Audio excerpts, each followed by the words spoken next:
Mga ka-dreamers, so good morning and Happy New Year. So ngayon po ay January 1. Ngayong araw, January 1, 2025 na. So ako po ngayon dito lang po sa bangka. So ang guest ko po galing Michiko. Yung lalaki Michikano pero yung babae from Korea. At si Kuya Arcelo po yung tour guide nila ngayong araw. So ako po dito lang sa bangka dahil may sakit po ako. Tinatrangkaso po ako. So kaya dito lang ako sa bangka. Si Kuya Ondo muna yung guide nila ngayong araw. Pero bukas, pag may sakit pa rin ako, hindi ko pa kaya, hindi na ako magbiyahe bukas. Hanap na ng ibang tour guide. Kasi ngayon, pinilit ko lang magbiyahe kasi walang makuha ang tao. Peak season dito sa amin, ubusan ng bangka, ubusan ng tour guide. Ayan. Ayan, papunta na sila ng Secret Lagoon. So dito po kami sa Secret Lagoon.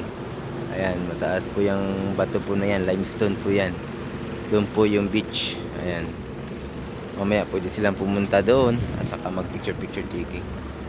So maaga pa kami nakapunta dito kaya hindi masyadong matao. Wala masyadong bangka, ilan pa lang. Pero mamaya mga alas 10, 11 yan. Punuan na to dito. Pilahan na pagdating doon sa butas. Ang pila minsan galing sa butas hanggang beach. Pag nagsabay-sabay ang mga turista pumunta dito. Yan.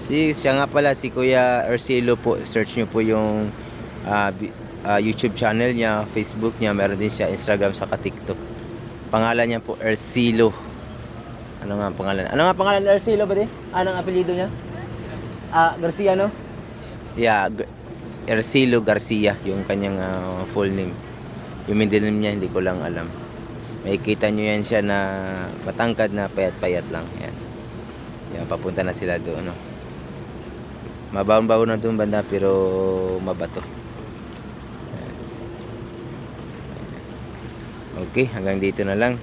So maraming salamat. Kita-kits na lang ulit sa sunod. So baka gusto nyo mag-book ng tour, message nyo lang po ako dito.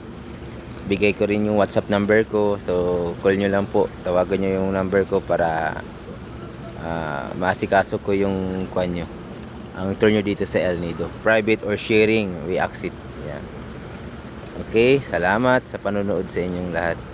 Happy New Year and God bless all po.